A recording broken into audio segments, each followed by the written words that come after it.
Yo, knock knock. Who's there? It's Dan McDonogh, also known as the Rooster. The Rooster. I think we're going to use that for the rest of the show. All right, feel Dan, free. welcome. Thank you for joining me.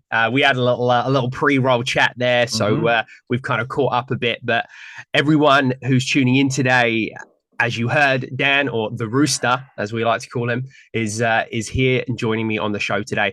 We're going to dive into a whole load of incredible content, and I know this is going to be a great chat. We've had some really good chats over the last few years, and this is going to be another one of those. Dan comes to us with not only is he a fitness professional in so many aspects with such a vast experience, as I'm sure we'll dive into today, but you're also just another busy parent trying to figure it out, right? And Oh, that's yes.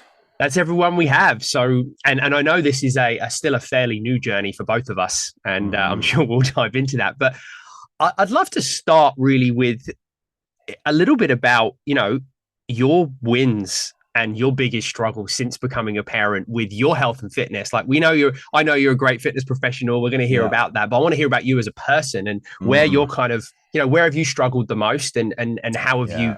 created those wins? Yeah, that's a great question. There has been both wins and losses. I think the biggest win has been that I have understood the benefits of leading a healthy lifestyle for several decades, right? And even before Finn came along, I understood that even if I didn't feel like getting a workout in on any given day, I always knew I'd feel better in some sort of way when I made the choice to do it, right? I always say we'll never regret making the choice to exercise, but we might regret not making that choice. So I think having that ingrained in my DNA certainly helped. The struggles was just the sheer amount of volume and freedom of exercise that I was used to getting in before Finn came along, right? Like I could, drop in a moment's notice and jump on my bike and go for a ride, right? There was no real structure around it. I knew I would get it in when I could, whenever I wanted to.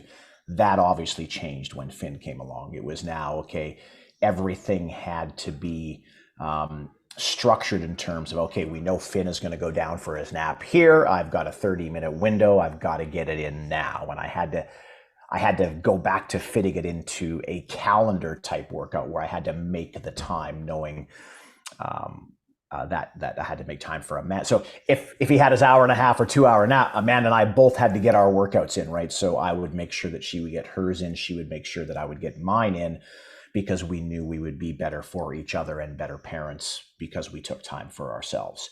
But gone are the days where I was getting in 2 or 3 hour bike rides, let me tell you, right? So I was certainly not getting the volume in. But what I recognized was that I didn't really need to get that amount of volume in to maintain or even continue to improve my health and fitness. So that 30 or 40-minute workouts certainly became a priority and very effective, right? So breaking it down into chunks, maybe I would get 10 minutes here or 15 minutes here. And, some days it didn't go as planned, but I would look for windows of opportunities where I could get some sort of movement in. And I think you and I both know, and that people think I've got to get my hour in, right? Like they've got to get that duration in, when we know that breaking it down into chunks can still work for you, right? Getting a 30 minutes in the morning or 30 minutes in the evening, or just a 10-minute walk outside can have its benefits, right? So lowering my expectations on the volume that I had to get in, and just knowing that if I got something in today, that I was going to be okay because of that. Mm. Yeah. Like, I mean, I've now got about 50 more questions just from Yeah.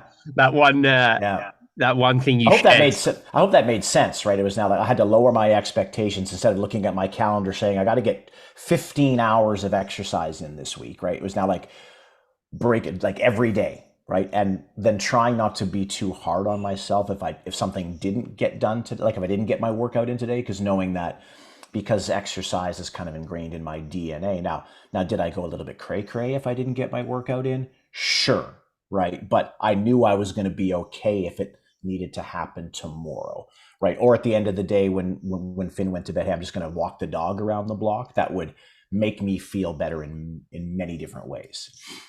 Yeah, and that's such an important. I mean, so many important points in there that we'll dive into. But Mm. the most important thing that stands out for me is that movement will improve the way you feel. It'll Mm-hmm. improve the way you show up as a parent, but just in life, you know, in your Mm-hmm. job as an employee, whatever it Yeah. is. Yeah. Is that so powerful? And movement is exactly that. Like, and yes, structured exercise is important, and there's many benefits to that, and there's many reasons why we should be doing it. However, you know, when you become a parent and life gets wild, because it does, Mm-hmm. we can we can throw our kid in the stroller if they're small enough to throw them in a Mm-hmm. stroller and go for a walk. They get fresh air, you get fresh air. Maybe it's you know, maybe if your kids are a bit older, it's you know, 15 minutes of wrestling and, you know, playing, or, you know, being like, I always get nominated as the human slide in our house, Mm. right? And that movement feels good, right? As long as you're obviously careful, but it 100%. Yeah. it's that, right? You can be the trampoline, you can move, you can go, you know, we'll often get up and just go to the park. Or if we're doing something less active, there's Yeah. always that expectation that we'll do this for a little bit, then let's move for a bit. And, you know, and for us, you know, I was now nearly 6. So there's a lot more of those active things that we Yeah. could do. But strap them in the carrier and go for a walk. Mm-hmm. Like Mm-hmm. it can be a bonding experience. And we're not, I feel like sometimes I have conversations with people that are parents that feel like they have to take away from the experience of parenting to move, Mm-hmm. Good point. Good right? point. But we Yeah. don't. We bring those things together. You know, you said like, use nap time, take them Yeah. for a walk, like Yeah. whatever it is, right? You can be active and move, and it will Yeah. make you feel better. And you know, some days you'll get those time to do a structured hours workout, and some days you won't. Yeah. And I think, being a new parent in the, shall I say, the back half of my life, right? I'm like, I'll be 80, Finn will be 30. Damn. Anyhow, my point to that is that I've always made mobility and movement a part of my exercise or my training, for lack of a better word. But now more than ever, I'm making that more of a priority because I want to be able to get down on the floor and crawl with Finn. I want to be able to jump on that trampoline. I want to be able to go on the playground and not worry about my back being so stiff the next morning that I can't get out of bed, right? So my priorities have changed. Whereas, I'd focus on, a lot more high intensity workouts or longer duration workouts. But now I'm making sure I'm making more time for mobility, and that might happen in that 15-minute window of opportunity. I'll put the TRX on the door and do some stuff for mobility just to get more energy, but kind of work on the stuff that I know I'm going to need when I'm going to get to play with Finn, right? Because I want to be able to do that as long as I can. As I age, for lack of a better word, right? But because you and I know, right? I mean, it's if you're a father when you're 25, it's a bit different than a father when you're 40, right? And the demands are different. So mobility is a huge priority. Just be able to hang out and go skiing with him when he's 20 and I'm 70 or whatever it might be, right? And I want to enjoy as much time on this beautiful planet with him as I can. Yeah, that's so important. And the brutal honesty is there's so many people out there. You know, we laughed at if I was, you know, we're dads are not at 25, the amount more energy we've got. I see so many parents that are closer to that age group that Mm-hmm. aren't able to get up and down off the floor because they're in pain Yeah. or they're just not conditioned enough. And this happens. And I get that, you know, navigating life's a tricky thing and we all end up in, you know, different situations with our health and fitness. But that's a worrying thought, right? Like not only are Mm-hmm. you not going to be able to do stuff with your kids when you're older, you might not be here. So that's the reality, right? Like if we're Yep. not prioritizing our health and well-being, and you know, everyone's already heard listening, you know, ways you can do that and bring your kids into that. But Mm-hmm. it's so important, and you will notice, and I'll share a personal story that is important. It's been reality for me right now. I haven't been training very much the last 6 weeks or so. I injured my back, and apparently I'm at that point in my life where I don't know how I injured it. I just Mm-hmm. got up one day and I was injured. And I don't know what it was. You know, many factors that are going on, and I've been having physio, but I haven't been able to, you know, lift particularly heavy. I haven't been able to do a lot of stuff that I'm used to doing. But it's been tricky for me to get up and down off of the floor. Mm-hmm. And we always want to color, play Lego. Kids always want to be on the floor. They love sitting on the floor, and we as adults don't Yeah. typically, right? And Mm-hmm. that's it's really affected me. And what I had to, I moped around for like a month solid, or I just was Mm-hmm. just whinging, complaining. I was being the victim, and then I realized, you know what I need to do? I need to pull a few of my bands out, and I'm going to hang my. Fortunately, my suspension trainer hangs right at the bottom of the stairs at my office. I have to walk past it. So I've adopted this mentality of 15-minute chunks only, which I can handle, and it's not too much fatigue for my back. Yeah. And I think that, I'm almost starting from this like beginner mentality where, and maybe not quite, but I've gone back to that point where I just need to integrate little bits of movement. I've done my rehab. I do a few sets of a few exercises on my suspension trainer, and then I go back upstairs and go on with my day, and then I come back to my office. This has been huge. And I think so many people could apply that approach, like you said, lowering expectation, especially if you're starting out, and just applying those little pieces more often. Yeah. I heard a phrase sometime, I don't know where, but kind of, meeting yourself where you're at and being okay with that, right? And then if you do that on a daily basis, that those smaller chunks can equal bigger wins, right? And I think, to your point, 15 minutes here, 15 minutes there, that can add up, right? And if you're feeling better today because of that, then that's a win. And I think going back to being a parent and fitting exercise in and all that stuff is like, let's look for those small wins every day. Do we want the bigger wins? For sure. But those if you can go to bed at night saying I had some wins today, some big, some small, and as long as they're more positive than negative, then I think we're in a good place. Yeah, this is something I talk about a lot in many different kind of mediums, is how we have this the human condition to not celebrate. And I think we as men, particularly, I mean women too for sure, but in my experience when I have these conversations, is it tends to be men that really struggle with celebrating the wins, or what is often referred to as cliche as it is, the journey of wherever we're going. And this is something that it kind of intrigues me a lot, and I talk about it a lot. And one thing I really appreciate about you, Dan, is your vulnerability to talk about these types of things and little conversations we've had, and your ability to just kind of open up. And I find as men and as dads, we struggle with that. And maybe where could you guide the listeners? Maybe if there's other dads listening, is like, how do we start celebrating those bits of the journey? It's easy to say celebrate the journey, but where do we start that, and how do we maybe be vulnerable enough to embrace that? Ooh, that's a big question, which I don't really know. I think for me, being around Amanda and Finn on a daily basis, right? What I've found amazing about children, and I'm sure you'll be able to relate to this, is that they can tell when we are off, right? They're very intuitive. And obviously, Amanda can, like our spouses, and can certainly tell when you're off. But it's not about me anymore, right? Like, it's really not. And because if I'm not celebrating the small wins, or I'm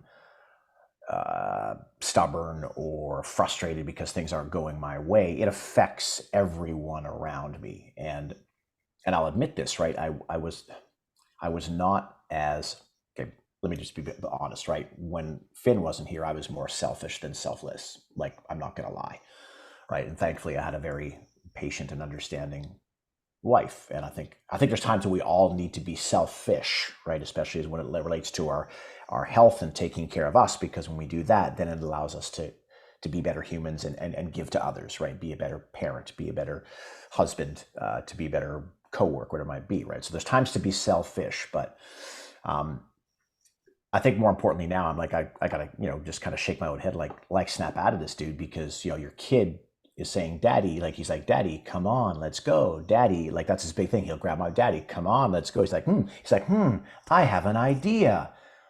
I'm like, let's go play Lego. And I'm like, if I'm busy, like, doing whatever I'm doing, like building IKEA furniture, which I hate doing, which is my current state, but I'm like, that building that chair can wait, because right now my kid is asking me for my time, and we know that. And I still got to remember this, and I think we know this, but time is our biggest commodity. And there's going to be a time when Finn's going to not want to say, daddy, come with me, let's play, right? So if I don't capitalize on those opportunities now, then I'm missing out on something really amazing, right? So I'm not sure if that's answering your question, but being in the moment truly does matter, right? And I'm trying not to be on my phone as much anymore. Like I'm trying, like when I come home from work, it's like this, that it goes away. So because sometimes I can, if I'm on my, and even if Finn doesn't want my time, he'll be sitting in the corner playing on his own, building Lego. And if I'm doing this, like I'm missing that even though I'm not interacting with him, I'm not observing him, right? So I'm trying to be more in the moment and aware. And I'm not perfect at it. It's a journey. I still struggle with it. But it's been we can learn a lot from our children, I guess is what I'm trying, and just the pure inhibition of just him walking down the street and seeing a stranger and going, "Hi, how are you? My name's Finley. What's your name?" And he's at that stage right now where, as adults, we don't do that, or I could say we do, but I mean, it's just seeing just children being just not tainted, and they just love everybody and they want to be around everybody, and yeah, so I'm trying to be, I want to be that person that he continues to just be that person, right? So to create that nurturing environment for him. So I'm not sure if that answered your question, Gareth. I don't know, but yeah, sometimes I just got to get my own head out of my own ass, for lack of a better word. And it's not about me, right? It's not. Yeah. It really isn't. It's so powerful, and it does. What it does is paint this beautiful picture of how we can celebrate our wins and those plus points in the journey when we're present. We often don't do that, in my belief. Yeah. And I love that you went there, because in my head is we're so focused on that destination and getting to the next success, the next money we're going to make, the next whatever it is, the next goal we're going to achieve, that we don't. And this industry doesn't help. No. No, it doesn't. We're too focused on the, lose 100 pounds in 2 months, right? Like that is just so.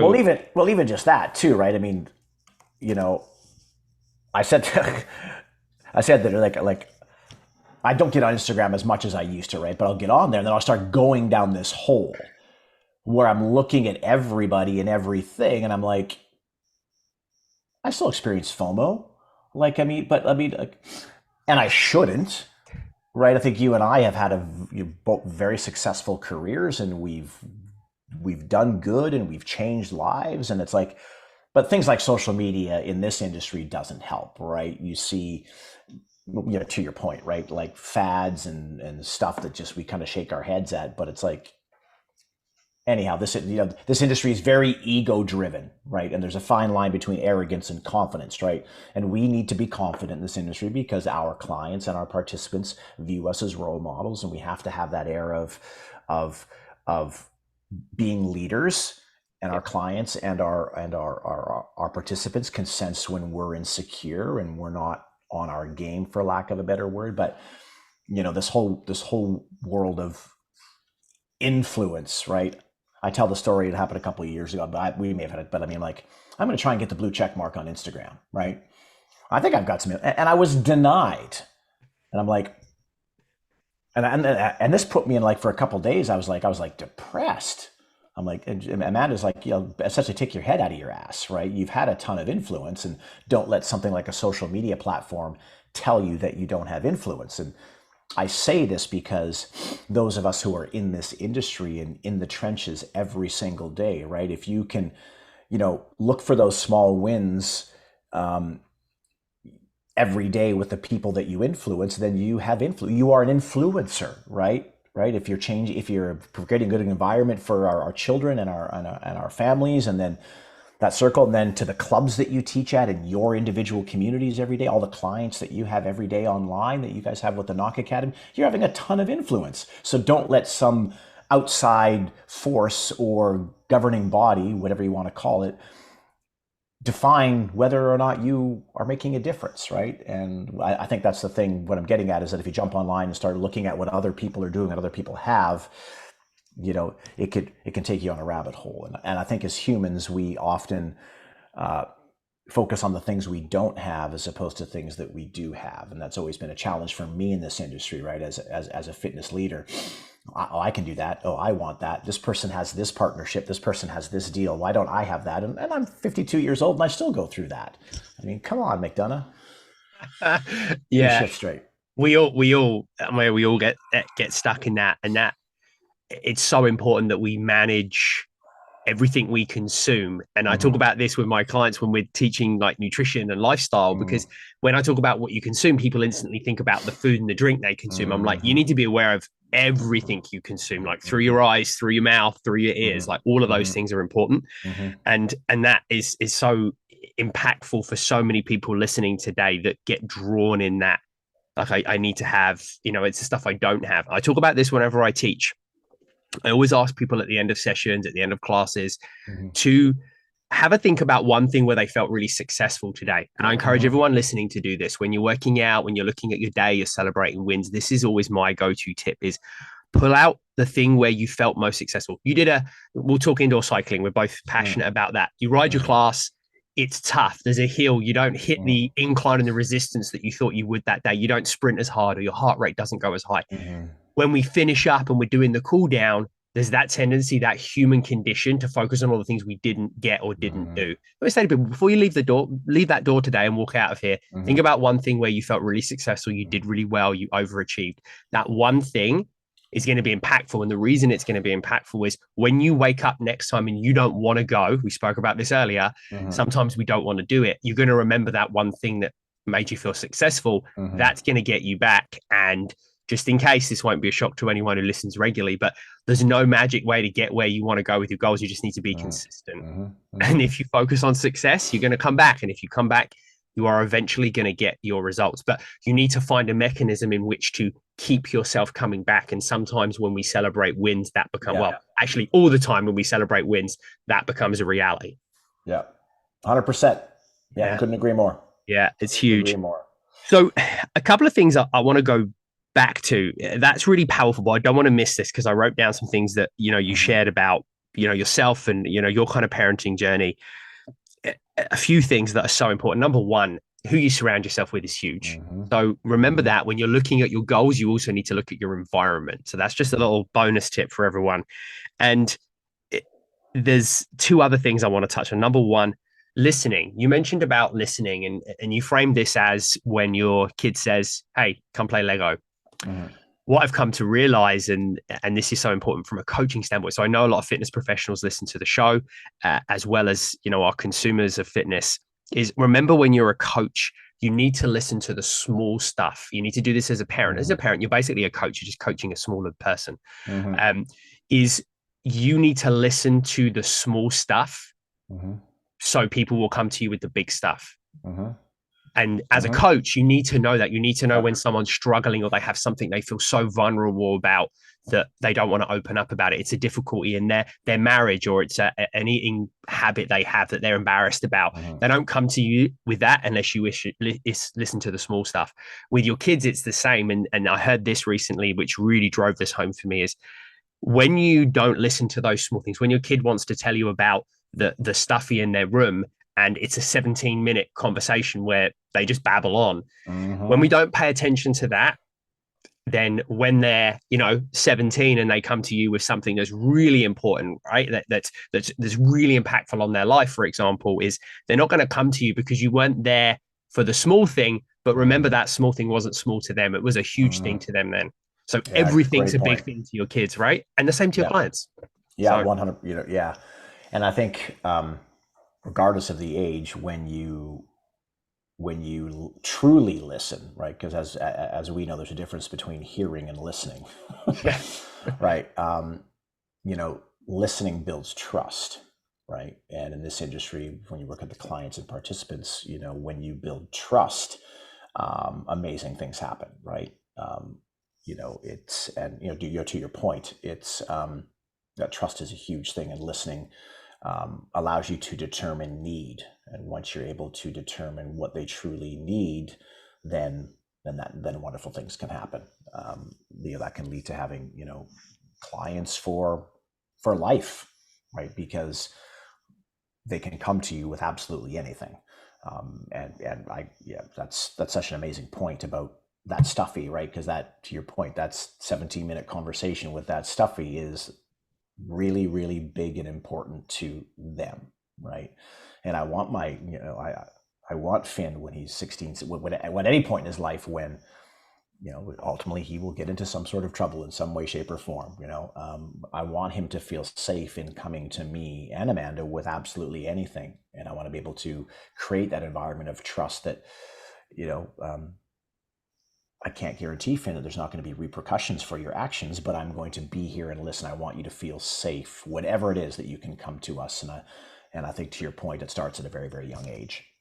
Yeah, I always talk about how, and this also crosses over to coaching as well, is you're not, when you come to me with something that you're scared to talk about. So whether this be a kid making a mistake or, drawing on the wall or whatever it is, or making a mistake at school, or your client messing up their nutrition, doesn't matter. The context is, when you come to me with something like that, that you feel shame about or you're embarrassed about, remember, I'm not gonna shame you further. You're not going to be in trouble, but I am going to hold you accountable. So to your point, there might be repercussions for those things, right? If it's something you made, or there's repercussions in regards to your lifestyle that we'll address. And I'm just going to hold you accountable to improving your habits around that thing, or I'm going to hold you accountable to not drawing with markers on my wall, whatever it is. So that's huge. And holding people accountable is key. And I do, and it's a hard challenge as a parent and as a coach to not get mad sometimes about those things. But that's what I constantly remind myself about, is just hold them accountable, be empathetic, hold them accountable, have way more impact throughout their journey, wherever it is they're going. Big. There's so many takeaways already. I mean, I don't know how anyone's going to have to listen 3 times to get it all. So there's another thing, one more thing that I think is important that you touched on. You mentioned something that really I've been thinking about a lot actually this past week. You mentioned how Finn walks down the street. He waves at people. He waves at strangers. He says hi. He tells them their name. He engages them. Now, we also have a daughter that's very, very like that. She's quite outgoing. And it's funny, the crossing guard at school often says to me, "Oh, this one's going to be a movie star or an actress, or she's going to be something like she's just." And she says to me, she just says that like there's something about her and her personality. And I think it's just because we've always encouraged her to be curious and to be brave in those interactions. And I think some of it's natural personality. My point is, it changes other people's environment. It changes their state, their mental and their physical state. Like I see sometimes, like we'll walk, and it's not just the crossing guard. I'll use the crossing guard as my example. Is sometimes she looks miserable and she's standing out in the rain, and people are ungrateful. So that's probably some of it. Harley will come by. I always try and match her energy when she comes out of school. So when she's in a really good place and she's happy, I'll try and do the same. And I see the physical and mental energy change in that crossing guard, and probably many other people.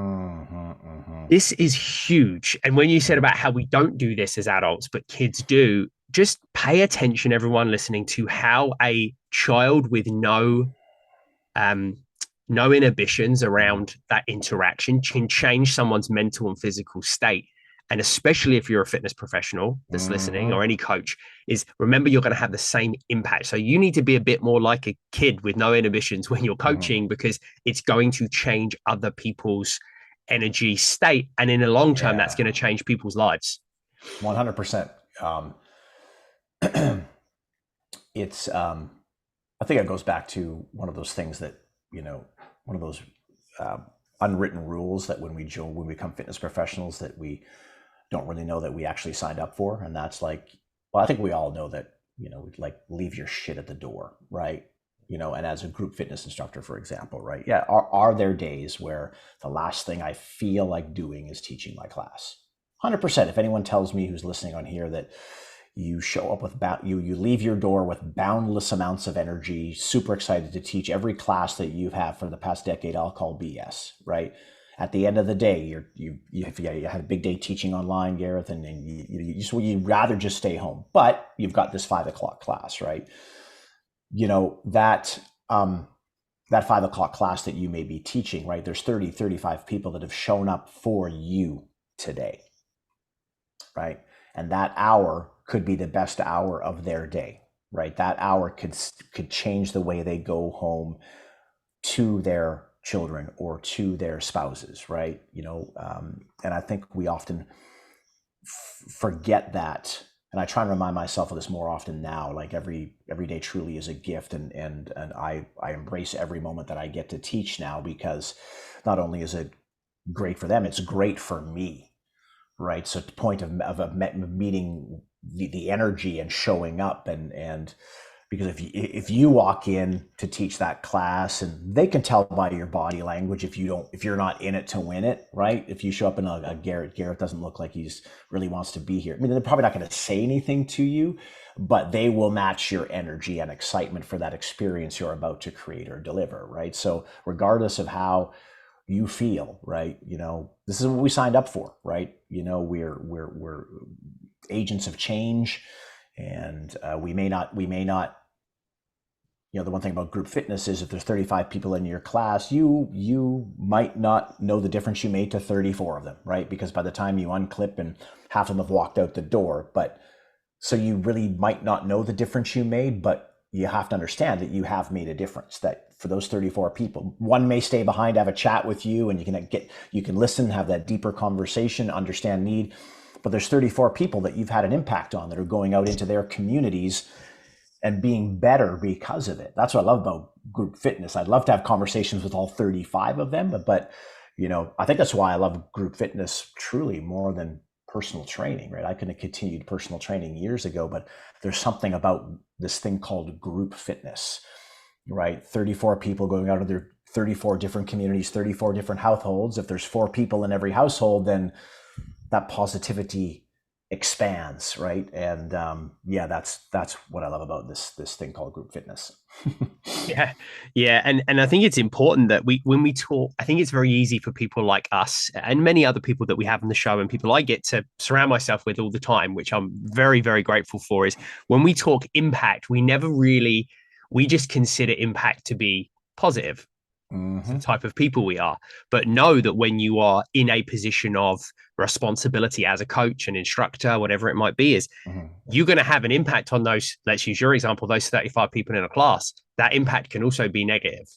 100%. So you've got to show up with the right intention, and you said something about how they match energy. This is also something I would give, in years of coaching other instructors, is I used to try and talk a lot about how when you're fighting for the type of response you want from a group of people, it's more than likely coming from your energy.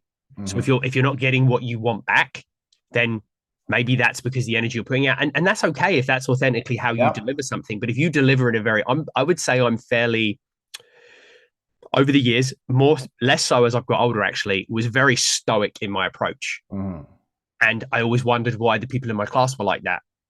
And then I figured it out, and then I started to coach others and say, "There's a reason why." And I was okay with it once I realized that. I'm coming. Well, the English are very stoic, Gareth. Oh, that's it. That's it. Apparently, so maybe that's why.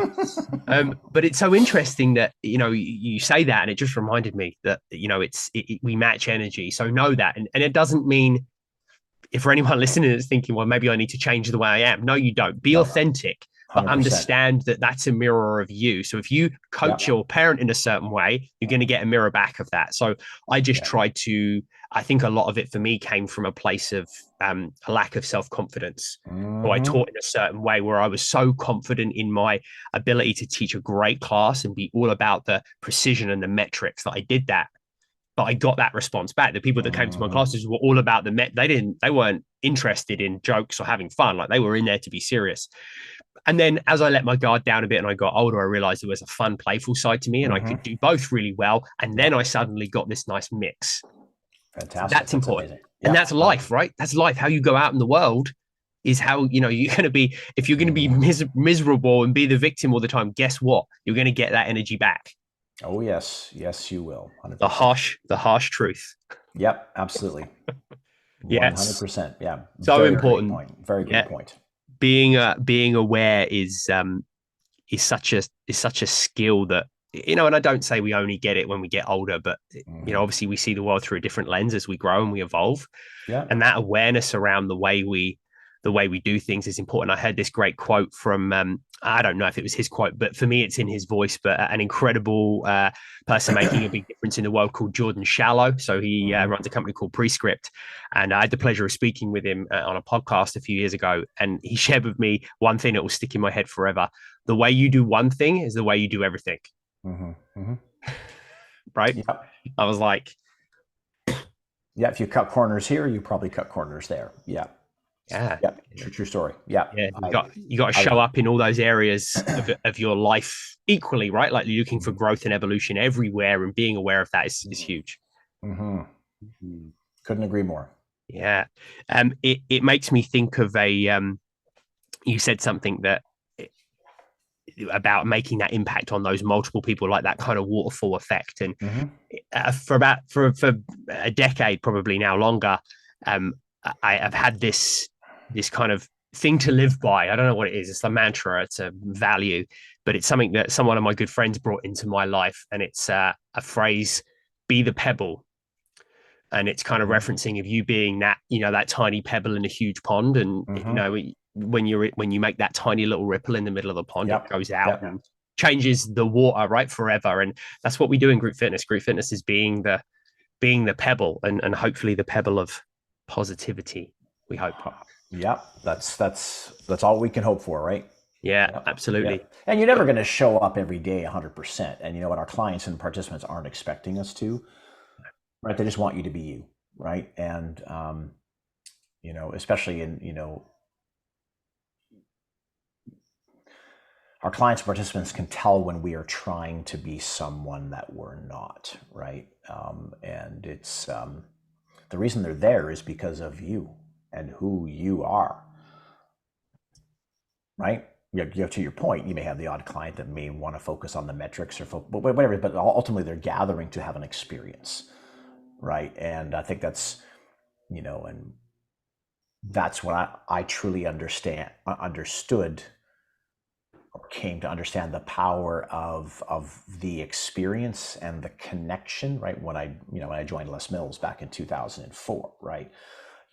Up until that point, when I was teaching classes, it really was about me. And I'll admit that, right? I wanted people to see how fit I was. I'm going to sit on that bike and go, okay, it's my workout. Hang on if you can. Let's go, right? And back then I wouldn't admit it, but it truly was. And then it's, it took the harsh reality of, Mr. Philip Mills, earlier on in my career, just, basically telling me that, yeah, this one class that I taught was basically that he's like, well, that's like the worst experience I ever had. I'm like, what are you talking about? I've been doing this for 10 years. No one's ever said that. Well, he said, and this is why, right? Because you weren't looking around the room. You weren't connecting. You weren't playful. You weren't joyful. It was your workout and we were just trying to hang on. Right. I'm like, now I get it. Right. And do I think we need to show up with a certain level of panache and a certain fitness? But of course, right? Because ultimately that's what attracts people to want to learn from us and be around us, because they're always striving to achieve something or chasing something. And so are we, but they're not expecting us to be perfect. They know we're going to have down days, and that's okay. But ultimately, if you are just you and you are honest, that's all they care about, right? And some of these experiences are going to be off the charts in terms of when some of them are just going to be okay, and that's okay too. Right? That's okay too. Yeah, and what we think is mediocre. Mm-hmm. If we're aware enough, as you are in those environments and have grown and evolved in the industry, is your mediocre is gonna like change someone's life. Oh yeah, Right. yeah, true story, Gareth. Absolutely true story, right? Like to you and I, we go, man, that could have been better, right? To us, like we're pretty like we're our own worst critics sometimes in this industry, right? And we show up and say, they're getting 75% of us today, whatever it is, right? But that 75%, to your point, right, could be better than their 100%. Like, I mean, you know what I'm saying? Like, and that's okay. Yeah. And that's okay, right? And Yeah. that's celebrating the wins too, right? It's Yeah. saying, hey, you know what? I impacted somebody. I saw somebody push a little bit harder, or I could see that Yeah. the cogs turning when I coached a certain way, even though it wasn't my best. To be honest, I just came back from being sick and taught yesterday, Wednesday. I was, my lungs nearly defeated me, and all I could think about was like, don't go too hard because I can barely get enough oxygen in as it is. However, somebody was like, wow, that was, this and this was so impactful today. I'm like, I don't even remember saying that because I was so preoccupied with my lungs. Yeah. So yeah, you can make a huge impact, right? Yeah. I want to go back to awareness briefly. I think this is going to be interesting to unpack a little bit. So I touched on awareness. You mentioned it, and you shared that story. And I've heard that story before, and you don't know this, but when I first heard you share that story about Philip Mills and what happened when you went over to New Zealand, is it changed the way I stepped into any coaching environment. When I heard that the first time, I was fortunate to hear it. So, I've never told you that, but it made a big difference. And every time I go in there and think to myself, like, am I creating an experience for the people on the other end? And, and how much is it about me? And that made a big difference, and I was 20, nearly 20 years into my career when I heard that story. So that was only a couple of years ago, maybe a bit longer, but it was could still make a big difference. So that awareness is powerful. And what I want to share is you mentioned something else about sometimes you don't feel like showing up somewhere. I don't want to go out in the evening and teach. And awareness is also about your boundaries. And this is something I think we struggle with trying to fit exercise in as a busy parent or as a fitness professional. We struggle with our boundaries, and we need a little bit of that selfishness sometimes to set those boundaries. I know I'm not the best person to be around after about 7 o'clock at night. I'm not me. I'm done. I don't want to interact. I don't like having conversations. I don't want to coach anything to anybody. So for me, I know. So I just keep my ass away from then. Like, I'm not there. I'm up at 5 a.m. I do my thing. And it took me a while to figure this out, but I think this is important as a exerciser, as a busy parent, to know, hey, you know what? I don't do very well once my kids are in bed. So I'm going to make an effort to get up an hour earlier or 30 minutes earlier, and I'm going to do my workout while they're sleeping. Or I'm going to coach at 6 a.m. because I know I have boundless energy and nothing's affected my day and I'm good to go. Yeah. You asked me to do anything after like kid bedtime, I'm done. I'm on the couch. That's it. Finished. Yeah, that's a great point. Like, so, that's very interesting. So knowing when you are going to show up as the best version of you is important, right? Yeah. And I'm the opposite. Like, I dislike teaching first thing in the morning. Like, I'm at my best to deliver experiences if I'm teaching my class at 5:30, 6 o'clock at night, right? But that's just me. So because of that, there's reasons I've turned down teaching early morning classes or teaching at this time of the day, because I know if my participants want the best version of me, this is when I can show up being that for them, right? Same with me. Like, do I know when I like to get my workouts in? Yes, but sometimes I've got to fit it in when I can. But you bring up a fantastic point, right? And if you're not the best version of you, okay, I'm just not going to put myself around people or in situations where they're not going to get the best version of me. That's a great point. Yeah, it's huge, right? And we spoke about it with that whole kind of ecosystem of life where, you're not going to show up all the time in all areas as the best you can, but you've got to be aware of where those things are. So, because the best version of me at 7:30 at night is catching up on a few things I've missed in the day, and then making a tea, sitting on the couch, maybe grabbing my phone roller out and just kind of decompressing from my day. Yeah. Whatever that looks like, a conversation, with Nikki or, a show or something. Like, the best version of me is at that time of the day is doing that, because I know it sets me up for success, right? It's not I have this allergic reaction to people that are like, you got to high perform all the time. I'm like, no, high performing is as a result of knowing your boundaries. And we have to do that as a parent, because when you don't get that workout in, or when, you shout at your kids or whatever it is, it's typically because we're burnt out and we've just had enough. And then we've got to that point where there's the point of no return, and then something breaks, right? Yep. And that's, that can be in a single moment, but it can also be, you as a person, like, you get to that point over a certain amount of time and then you break as a person. So we have to be able to be aware enough to do that. And you touched on something earlier that I think is a great skill for people to understand and learn, which is you've got to be able to structure and build your day out. You touched on this with, becoming a parent and how you didn't have that freedom that you had before. And I do that. I wonder what I used to do with my time. Right. But you build the structure. You say to yourself, right, here's times where I can fit these things in. And this is something I think people struggle with, where they think that when they're disciplined with things like their routine and their structure, that it takes away their freedom, where actually the opposite's true. It gives you more freedom in your day, right? So, so powerful, so powerful. Listen, I want to hand the mic over to you now to just share anything else that that you want to share, Dan? Like anything that, you feel might be impactful for anyone listening, or anything else you want to, words of wisdom, or just thoughts on, life or anything else before we wrap Oh, up? well, oh man, let's see. Well, I guess in terms of our profession, um, I'm as I've gotten older, I've become more curious, right? And the more I know, the more I don't know. And yeah, and that's, I think as of late, it's served me fairly well.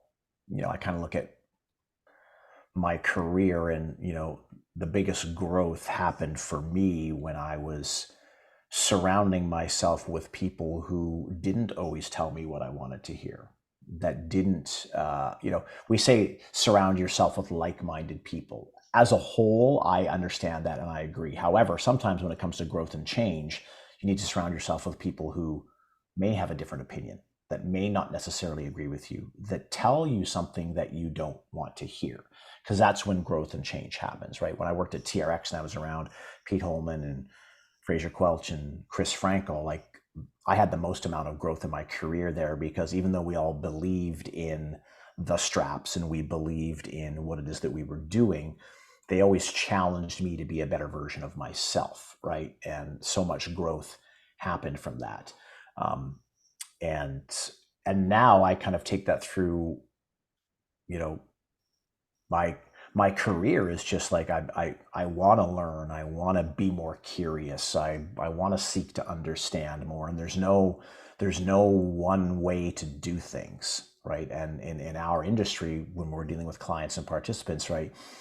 Once we listen, understand their lifestyle and what it is that we never know where people are truly dealing with on a daily basis, right? But when you listen, you can understand need. When you understand need, you can help solve problems, right? And we need to be there to help them remove barriers, whatever that may be. And just because we live our lives this way doesn't mean that the way we do that is going to be the same for other people, right? And because we're dealing with multiple personalities on a daily basis, and we need to just, to your point, build that trust and help understand need, right? So I think if there's any words of wisdom that I can part in our industry is things we've already touched upon, right? Like, it's not about us, it's about them, and that's what we've signed up for, right? And just understand you can be that agent of change, whether you're showing up 50% of yourself or 100%. As long as you are yourself, you're going to make a difference, right? Focus on being that influencer on the people that you surround yourself with on a daily basis, right? First and foremost, it's your family, then it's your community, and then it expands out from there, right? So if you can go to bed at night and look in the mirror and say, I created change today in some way, shape, or form with the people that I interact with on a daily basis, that's really all that matters. Truly, that's really all that matters, right? You want to leave that legacy for our children, right? And we want to be those people. Um, yeah, I'm not sure if that kind of Mm, answered. I'm not sure there was a right answer to that, but no. I think, it's just, yeah. I mean, I'm I'm learning every day, right? And for the first time in my life in our industry, with what we've been dealt with the last couple of years, 2.5, 3 years, is I'm still trying to figure out where this industry of ours is going. For the first time in my life, I'm like, group participation is in classes is, for the most part, is the lowest it's ever been. It's probably never going to be what it was. This concept of in-person fitness and digital at-home fitness is, I think, is going to be forever woven together. Um, and it's, as we get older, sometimes it's hard to flow with the change, right? And be nimble. So I'm still trying to figure it out. And but at some days that can paralyze me. But at the end of the day, I'm like, okay, what can I do today to make someone's life better? And at the end of the day, it doesn't matter where our industry goes or what piece of technology comes in. We are still in the business of people. We're still in the business of serving. And regardless of how much technology and what type of platform we use and what's tracking my heart rate and all that, like, at the end of the day, like, does it matter?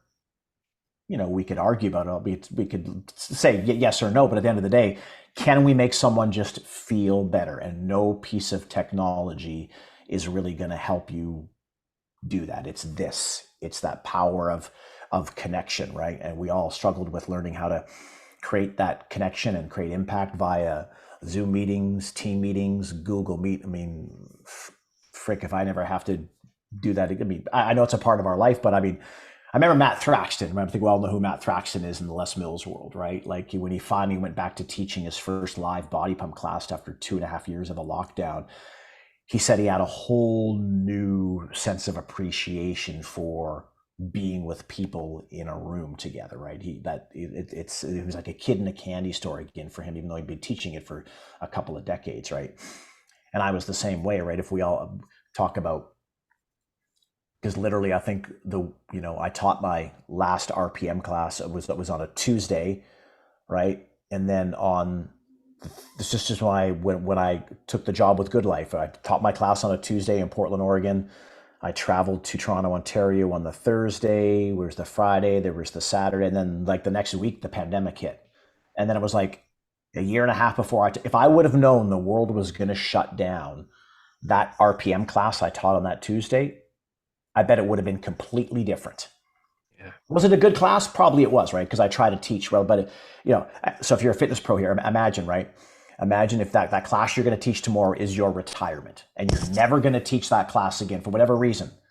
Imagine the experience that you're going to deliver. You're going to be in the moment, truly focused on everyone, and that as opposed to, oh, God, I can't wait to get out of here. You show up 5 minutes before, you don't hang out afterwards to talk with people. So what I'm saying is be in the moment, right? Because you never know if that moment is going to be back again. We know that there's stuff that happens in our lives where on a extreme, anyhow, I don't want to go down the depression end of this, but you just never truly know what's going to happen tomorrow. Can we plan for the future? Absolutely. But literally, right? The past is the past. The present isn't even here, or the future is not here, but we have today, right? And just serve and be the best you can, best version of yourself today, and hopefully you can wake up tomorrow and do the same thing. Yeah. Well, that's a powerful place to wrap up the show, and I know a lot of people that will resonate with so many of them. I'll finish by sharing something that, and I'm going to butcher it, so I apologize in advance. But there's something that's been shared multiple times, and it is of you teaching RPM on what I think is a masterclass DVD, if that's how old I am. Right. And it's you sharing something along the lines of like, life is just a collection of moments, and you don't get them again. Something along those lines. I'm sure it was way better when you coached it. But basically that idea that this is that one moment, right? So make the most of it, do what you can with it, make it incredible. And listening to this podcast, you're about to go do your workout, you're on the way to work, whatever it is, there's going to be bits of it that suck, but you can make the most of that moment. Absolutely. And, how do you want to remember that, right? So couldn't agree more, Gareth. Couldn't agree more. Huge. Well, listen, we're gonna wrap up. I appreciate firstly everyone tuning in and listening. I know you got a lot from this because I got a lot from it. And then secondly, Dan, thank you for your time. Thanks for joining me. Thank you for bringing some extra value to our listeners, to everything that we do at the Nock Academy. I truly appreciate you. And we only got a few years or kind of to work together, and we connected later in our careers. But I really appreciate you and your kind of honesty and your ability to communicate your knowledge in such a great way. So thanks for being here. Oh, you're very welcome. And if I haven't told you before, I'll tell you again. I applaud your bravery. I know when you were making this decision to branch out on your own, I remember having a conversation. I don't know if I tried to talk you out of it, but I tried to kind of say, hey, just think about this, right? And I applaud your bravery for taking that risk. And it's clearly, I can tell by when I saw you at Camp for Pro, I could tell by your energy and the way you showed up that you made the right decision, right? And so you're now created a life that's allowing you to do what you want to do when you want to do it. And I applaud you for that. Thank you, sir. I appreciate it. I will wrap up by saying, as I said, thank you for listening. Make sure you tune in for next week, because we'll have another incredible episode coming up. We've got lots coming up towards the end of the year. And one thing I will leave you all with, which just follows on from what Dan said, and it is bravery is not the absence of fear. It is taking action in spite of that fear. 100%. We will catch you Thank you. We will catch you next week.